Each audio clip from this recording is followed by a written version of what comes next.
So, William, welcome to the Everymind podcast. How are you today? Thank you, Paul. I'm very well, thank you.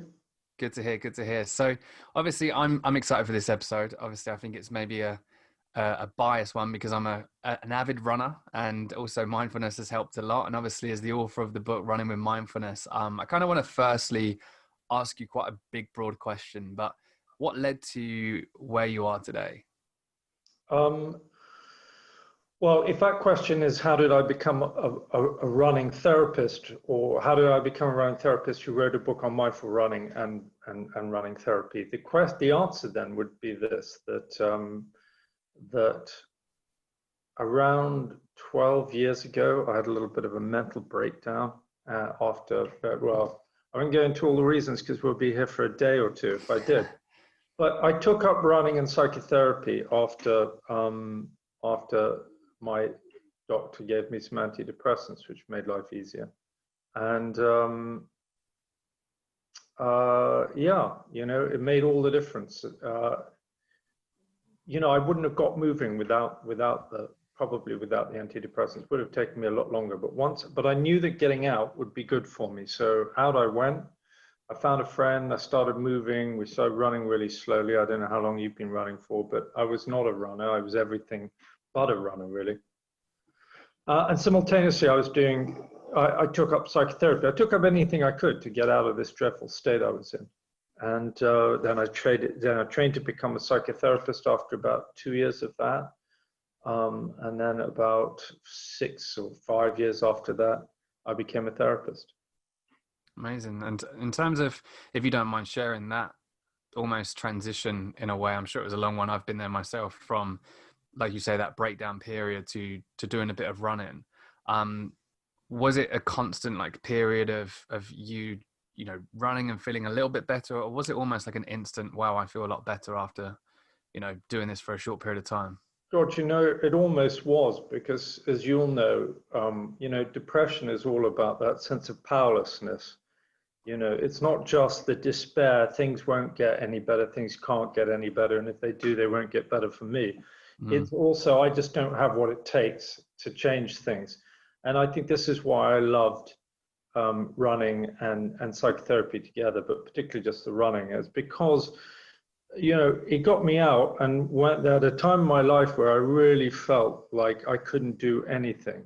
And although it wasn't easy to get out of bed and get to the park, every day that I got from A to B and then A to C and A to D, I really felt that I had achieved something. It was something very doable, I guess. Matt Haig's always going on about in his book, which is such a good book, about these lists of doable things, and doable things, I think, is the way back from the darkness. And it just creates that little chink of light that comes into the room when you think that it's black and destined to be black forever. Running's a very doable thing for that. And, all you got to do is put one foot in front of the other. And even if you are, wildly overweight, or a heavy smoker or drug user, or whatever it may be, you can definitely still do 20 meters. And the next day you can do 30 meters, Everybody can jog a little bit, unless of course you've got health problems, but generally speaking, it's doable for most people. And if you start slowly, I think it's one of the easiest ways to start feeling physically good and mentally good and good about yourself. Yeah, and I can relate to that. It's as you say, almost that small wins. So, when you're in that dark hole, I remember almost comparing that Paul to the old Paul that could go and run a 5K and, could go and do this and go and do that. And if I didn't manage to do that, if I just managed to run 20 meters, I'd be beating myself up, and I wouldn't, you'd almost go in that negative cycle. So as you've said, it's that almost reinforcement that, I'm taking control of this, and empowering yourself to just do a little bit of running, do something to slowly start to get out of that hole that, I guess that a lot of us can get in. In terms of the psychotherapy element of it, where did that come into it? Well, I think most people are familiar with psychotherapy to some extent. Maybe they haven't had it themselves, but they know about it. I knew about it. In fact, I'd had some before. But it was, as I mentioned before, it's just that decision, you know, you have to get to that place where you're going to just throw whatever you can at it, you know, and even if you're not sure this is the right thing. And so psychotherapy, you know, it's not easy, but I did it. And I can't say, you know, that my therapist at the time was an easy man to get on with, you know. He definitely wasn't particularly warm. And he held his boundaries very well, as I recall. It's a long time ago, but if, you know, if I wanted to cancel for any reason, he wasn't going to put up with that either. but quite rightly so. Yeah. But yeah, I mean, I did it. I did it. Well, what I really found was this, actually. This is why I became a running therapist, is because therapy helped me to focus, with the help of somebody else, it helped me to focus on important things in my life, and drill down deep into them in useful ways. But what I really found was that when I then went to go and run stroke walk with my friend or friends, those same subjects would be, you know, up here somewhere inside of me, would seem pertinent. And then in the process of running, somehow you would focus on the subject, you'd start talking about it, but with none of that sense of self-consciousness that you have when you're sitting there in front of somebody in a room. And I think this can be harder if you're a man too.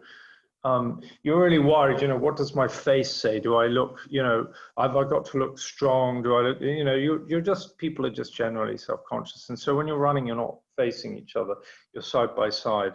And I think that makes a great difference. The running also helps you get deeper into it. I think it helps bring it up, helps you just find the words more easily, I think, because again, you're not watching yourself choosing the words so carefully. You just say whatever words first come up. So it sort of mops up that 10% of you that's always watching you. Yeah, I like that. And was there like at the early days, was there like an individual that was the person that you'd go running with and you'd find yourself talking to, or Yeah. was it like a couple of people? No, I was very lucky. So I used to play a lot of poker, and the guy I played with was an American, and he was sort of going through marriage problems, which would in the end end up in his divorce.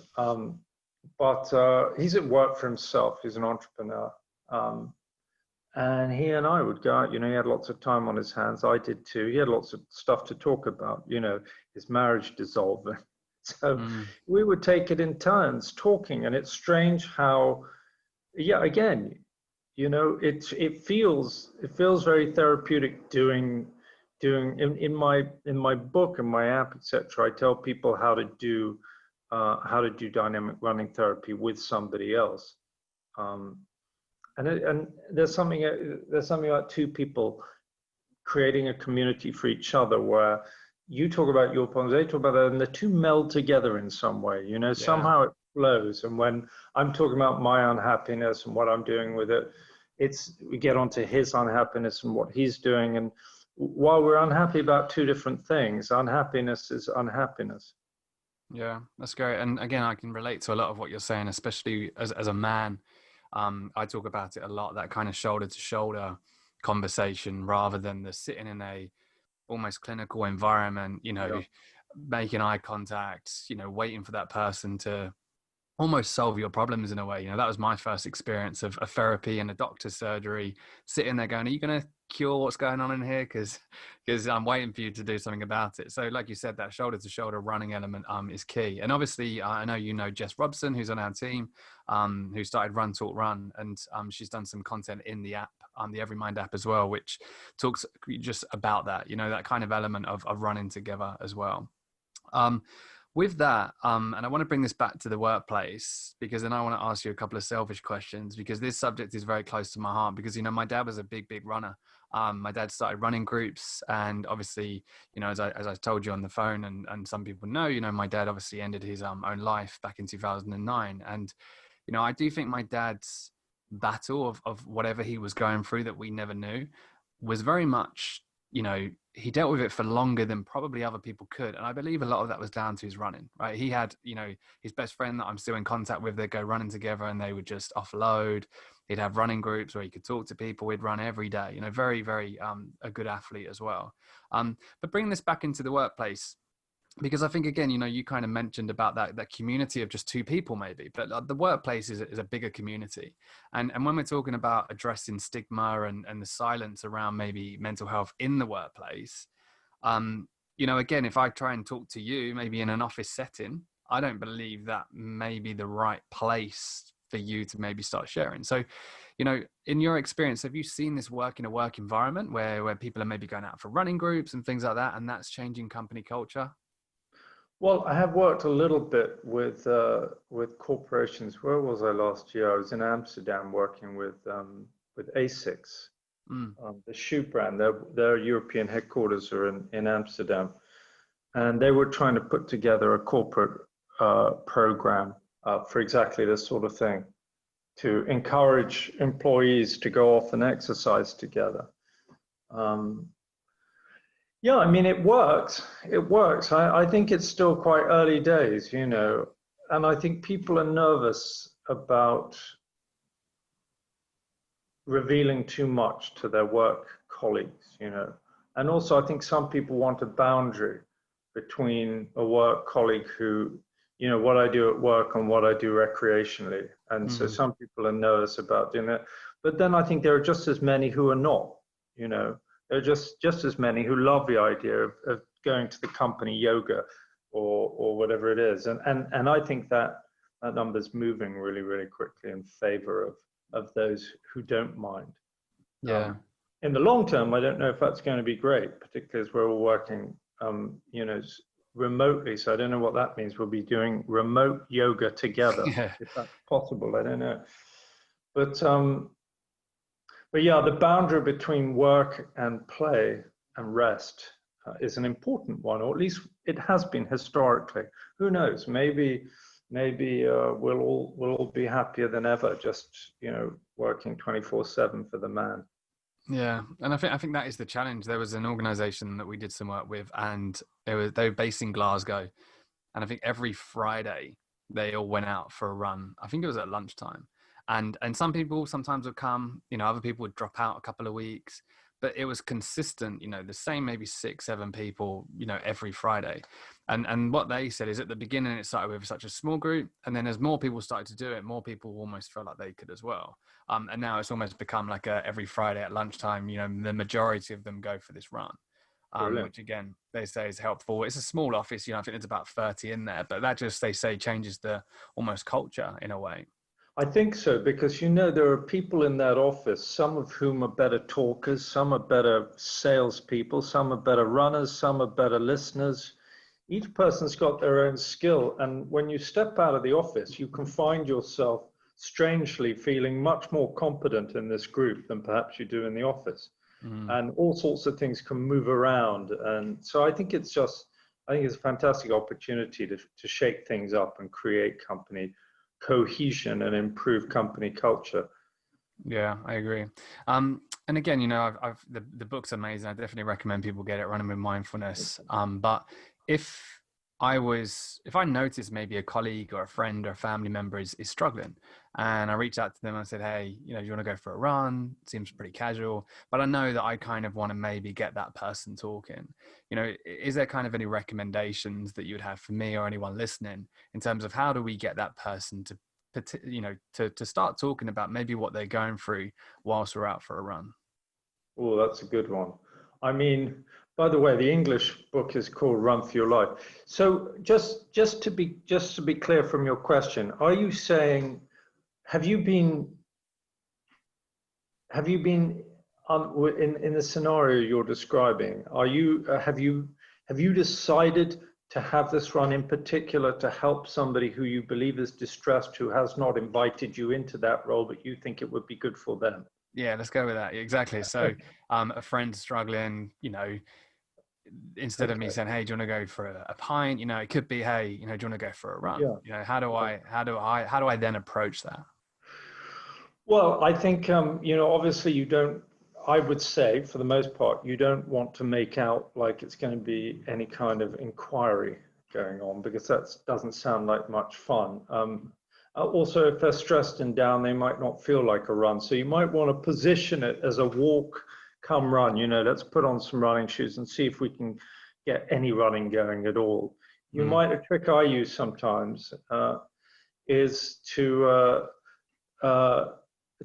be, to be an example of what it looks like to share a little bit. So I'll start talking about my life, and then leave quiet moments, which is obviously an invitation for the other person to jump in with their stuff. And if you talk about your life in broad sweeps, I think then it gives them more of an invitation. If you suddenly jump in for 20 minutes on something, you'll bore them to tears probably before they're on board.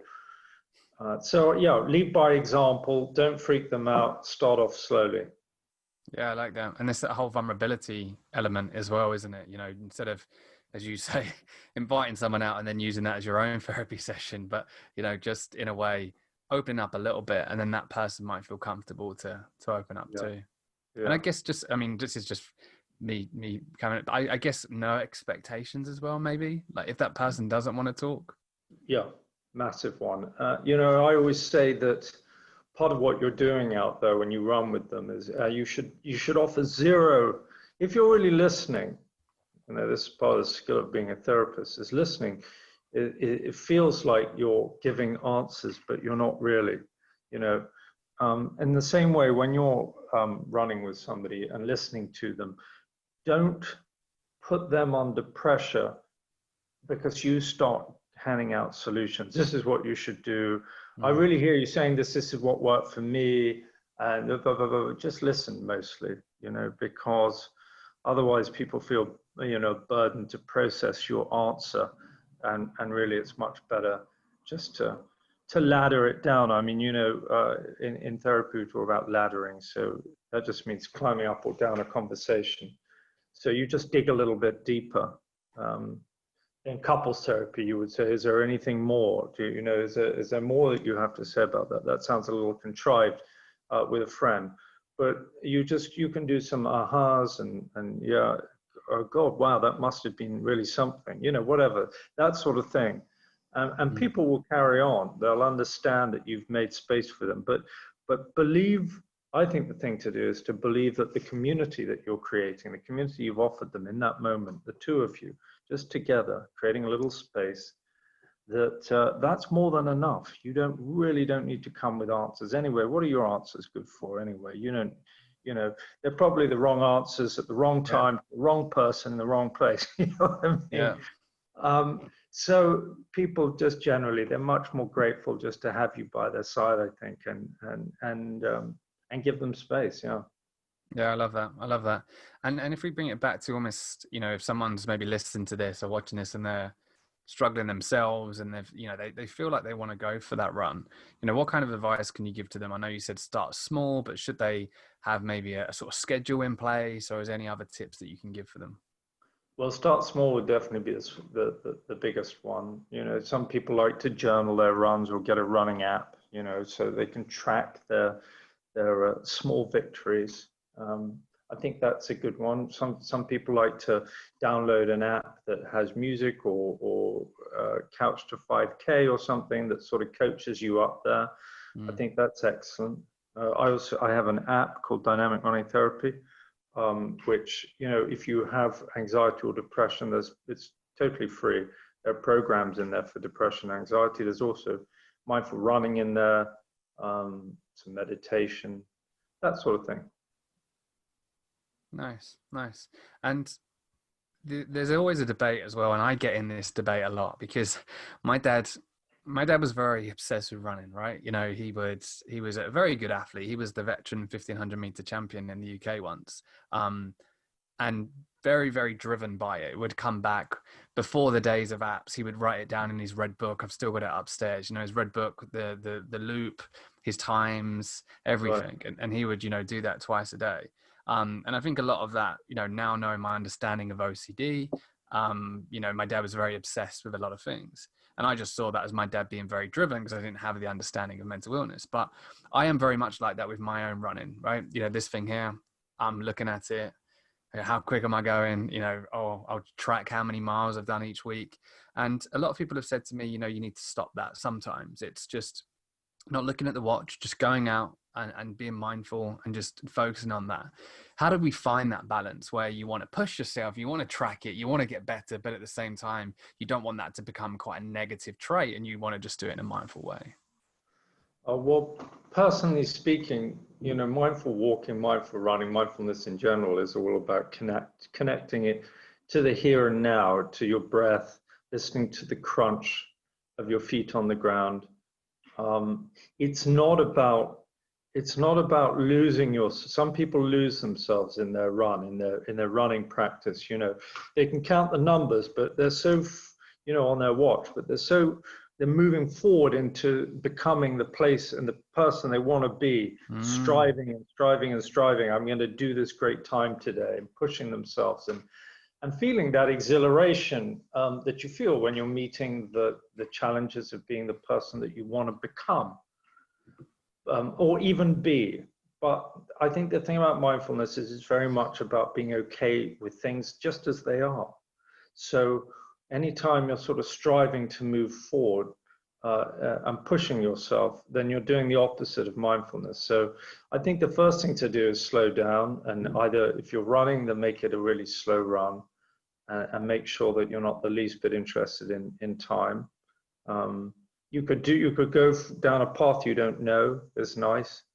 Find that pace. One of the things I like to do is find that pace which is just absolutely effortless. Mm-hmm.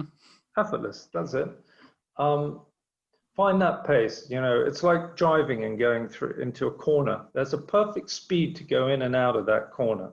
Absolutely is. You know, it's the same thing with running. There's a perfect speed to match the mood that you're in and the fitness that you're in, and it feels therapeutic. You can feel it because it's, I don't know, you breathe deeply and you start to feel the world coming in. It's not you pushing against the world. So I would say, you know, ground yourself with mindful running. Take the watch off. That's an easy score, right? Take the watch off, or put it in your pocket or something. Turn it around, do something with it. Put it on the other wrist if you must take it with you.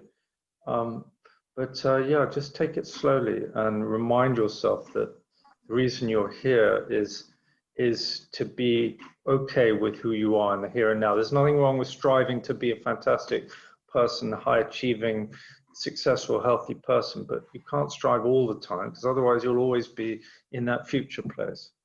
I love that. I've never seen running in that way, that we are running to become someone that we want to become. And yeah, that hit hard because again, it's, you know, I've been for many runs in the past and I'm getting a lot better at this. I'm sure my dad did this as well, right? You've been many runs in the past where you've just done a 5K or a 10K or whatever it is, a fast run. And by the end of it, you look and you're disappointed. And then the impact that must have on your overall mental health the rest of the day, you know, the next training session, everything. And really, as you said, if you just stop trying to strive towards that person you want to become and instead be mindful in that moment, it can have a much better impact. Well, the other thing about mindfulness, you know, mindfulness is really a therapeutic practice. It's about bringing a non-judgmental mindset to the here and now. So you may or may not notice that this moment feels good or bad. I did a good time or I did a bad time. It's cold or it's not cold. None of these things should really matter. Ideally, you can, I mean, not if it's absolutely freezing, you know, that's not going to be great. Yeah. But generally speaking, you know, you're trying to get out of that place where you need to measure things, to just a place where you're being. And so, you know, if you do a bad time or less good time than you wanted to, then spend that moment as you reflect on it. Just say, you know, have I really done anything useful in you know, damning myself in this moment for, you know, doing 2 minutes, you know, slower. Yeah. Doesn't get you any, doesn't get you anywhere. And the other thing I was going to say is this, sorry to jump in, but you know, I don't know about your father. I know that a lot of people, there's even a book out now called Running is My Therapy. A lot of people see running as very therapeutic for their mental health. I do too. It's one of the major reasons why I do it. It's one of the reasons I advocate for people. However, there's a big caveat there, and this is the caveat. If you have real mental health issues, if you're really struggling with a long-term condition of low mood, anxiety, whatnot, confidence issues, regret, or whatever it may be, then and the running is a really good plaster. But in between the running, or whenever you have an injury, you know, it all comes flooding back. What you might really need to do actually is take the plaster off and actually sit down and deal with it a different way, either with a therapist or with a journal or with a support group, or change your lifestyle in some other way. But running, I think, very much is a plaster. It's a great plaster, but it doesn't really get down to the nitty-gritty of why you're feeling the way you are. It can help you stop feeling that way. I mean, but it can't. In between the things, it's going to come back. Yeah, no, that hits home again, because that's what I come to realize with my dad.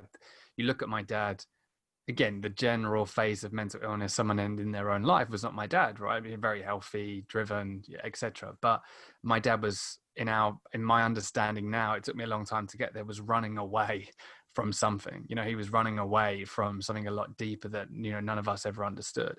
And it's funny you said that. You know, when my dad was injured, you know, he hated it. He just did not like it, you know, because almost in a way, he hadn't got that plaster that he could put on whatever he was dealing with at that time. And I always kind of talk about my dad's busyness, always busy. And it's almost like there's tons of plasters that he's putting on this deep wound that he's not, you know, dealing with.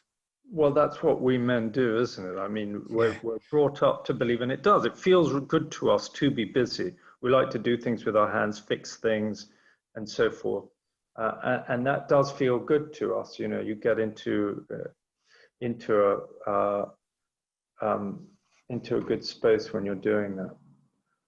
But you know, this present generation of men is slightly different. That we can talk a little bit more in chats like this one here about deeper things, and so we don't have to just, you know, I think the problem with taking the strategy where if I feel useful, if I'm doing things, then I'm okay, is not only am I not okay when I'm not doing things, but ultimately it becomes a bit obsessive.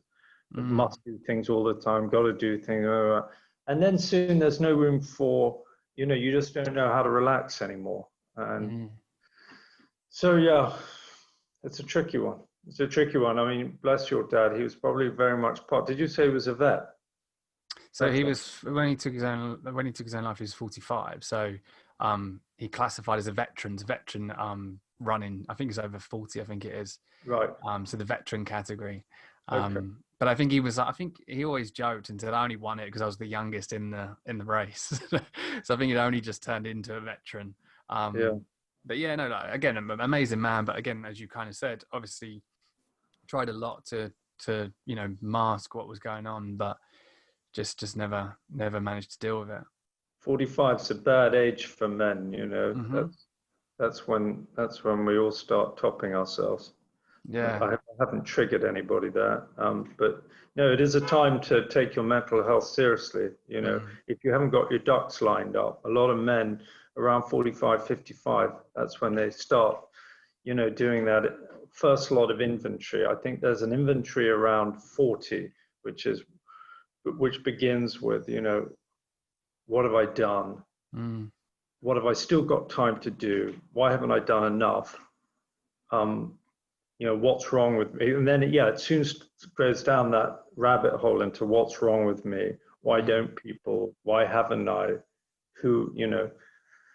And then there's another, you know, which is a disaster. And then there's another one around 60, around retirement, where I think men are inclined to do another inventory, not least of all because, you know, we're so outcome based. Our sense of self-esteem is so outcome based. So we're always measuring it, and if I'm not, if I'm no longer a young buck, if I'm no longer powerful and attractive and intimidating, well, what am I now? Now I've got to find a new thing. Well, I'll be bloody good at golf. I'll be the best golfer there is. I've got to be the best at something. I've got to find some place where I get to feel like a man, right? If it's, I may not feel it in the same way I once did. And all of that's nonsense, really, isn't it? Yeah, and just on that point, and then we'll go through a little bit of a fire round with a couple of questions, but just the outcome based. I really like that. We're very outcome based, and again, when you're looking at the workplace, people's careers, you see people striving for that job promotion. They get the job promotion, they're still not fulfilled. They're striving for more money. They're striving, and they're always kind of that outcome based. What advice would you give to people there? Well, ask yourself what it is you really want. If you drill down deep into that, you'll find there's something about a missing parent or a missing meal when you didn't feel safe, you didn't have enough of something. Was it enough love? Was it enough respect? Was it enough food? Something's driving you, and you're under the illusion that when you get there, you'll have lots of it, and it'll fill the hole that you had. And you may or may not get there. You may get a lot of wealth and love and food when you get there, but it may be that all three, none of them are enough to fill the hole. I mean, normally it's not, right? It's a disappointment. And then you move the target forward a little bit further. So rather than going through all those shenanigans and push it, my father died, I don't know, about 20 years ago, 22 years ago. And right before he died, he said to me, just don't spend your life trying to push forward and get ahead. Learn how to be okay in the here and now. My language, not his. But that's very much what he said to me. And I try to live by that. I try to live by that because I do think that carrot that we dangle in front of our faces, thinking that one day we'll get there and we'll feel safe enough and it's always fleeting, isn't it? It's always fleeting. You're better off just asking yourself right now, what the hell is it that I need so much? Can I give it to myself now? And if I can't give it to myself now, which I probably can't, right? Mummy's not coming home anymore. She's not going to come back. Mummy left our family, whatever it was, or whatever your personal regret is, it's almost impossible to fix it. But what you can do is learn to be okay with the life that you have, and instead of chasing something to fit into that loss, just sit there and go, okay, maybe I'm okay with the loss instead, and focus on what you do have, and filling the life that's in front of you, rather than sacrificing the life you have today for the promise of a life you'll have tomorrow, which you pretty much know already is a bad deal. Yeah, I love that. And again, it took me a long time to get there, but it was exactly that. Instead of dwelling on the past and saying to myself, I should have done this, I could have done that, or what if this would have happened, or being anxious about the future of I won't get married, I won't have kids without my dad, all of that. The lady who helped me massively was very much about gratitude, bringing it back to the now. She gave me like Eckhart Tolle, Power of Now. I'm sure you've probably read that. And just took me a long time to get there, but realize actually, yeah, I'm grateful that I had an amazing dad for 18 years, right? A lot of people didn't have that ability. So it takes a long time to get there. But as you said, it's trying to control the past and the future, which we can't, and it's kind of just trying to bring it back to the now. And it's such a waste of time. I mean, I love Eckhart Tolle for that reason. And you spend 10 years, regretting the past. That's 10 more years of regret you're going to do in 10 years time. Just stop it. And I mean, I know that's easier said than done, but if you're 6 feet above ground right now, you're doing better than a lot of other people. Even with that pain in your leg, even with that bill waiting on your door, if you've got a roof over your head and a meal, and you can laugh a little bit here and there, things could be worse. I love it. We could talk for ages. But I just want to ask you 3 quick questions. You might be you might think, oh, well, I didn't have any time to plan this one. But the first question that we tend to ask is, recently, what's the best purchase for under £100 that you've made? So something that's kind of benefited your life. So under £100, best purchase recently. I mean, does it have to be a purchase? Can it be something that I've got my hands on recently? Yeah, anything. Okay, I'm going to actually grab it and show it to you. All right, let's do it. As long as it's PG, William. I'm very happy with this. Okay, can you explain? Well, so yesterday, last weekend, along with every other person in London, I decided to get out of London and try and find somewhere in the countryside to go for a walk with a friend. I went to the Surrey Hills, again, like everybody else in London, they were all there, and I managed to escape them and find somewhere really nice. And along this path in the middle of nowhere was this very heavy stone, which I think is full of iron. And it was very flat like this, lots Yeah. like tile shape, lots of it. Anyway, I just love it. I brought it home. I didn't buy it, but it's better than a purchase. It's given to me by Mother Earth. I love that. I love that. Is that, and again, that comes back to mindfulness, right? Sometimes just, bringing it back to nature. We've done some content on that in the app recently, how mindfulness isn't about sitting in a room, legs crossed, with wow music playing. It's sometimes just bringing it back to nature and going for that walk and, as you've done, pick up that stone and bring it home. Yeah. Nice. Favorite book you've read recently? I've read a few good ones recently, actually. Fiction would be a John le Carre book that's out at the moment, a good old spy thing he's got out at the moment. It's in the top 10. I can't remember the title of it right now. Non-fiction is a book on connections, which I can't remember the title of either right now, but it's a well-known book all about the link between connections and being connected to your... Is it Lost Connections? Is it Lost That's Connections? it, Lost Connections. Thank you. Yeah. Exactly. Is it Johann Hari? I think Johann Hari, yeah. That's right. I knew you would have read it. That really blew me away.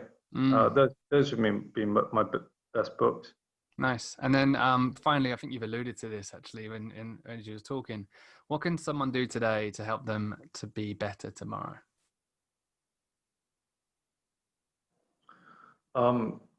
Pretty much anything. It's not so much what you do. I mean, I like to I like to iron my shirts, which I do about, or actually I don't even like ironing my shirts. More I like ironing. So that's the thing I like to iron least of all. I like to iron t-shirts and I like to iron napkins. Napkins are really easy to iron, pretty square.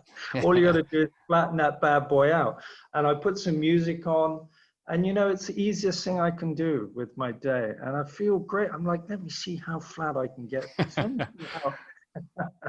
it's very doable. So like Matt Haig says, just pick anything that's doable. I do think a bit of variety is good as well. If you really feel like you're in a rut, try and do something different. Take yourself off to a museum, walk down a river somewhere that you haven't walked down before, get some fresh air, get moving. Love it. Love it. Finally, where can people find out a little bit more about you as well and the app?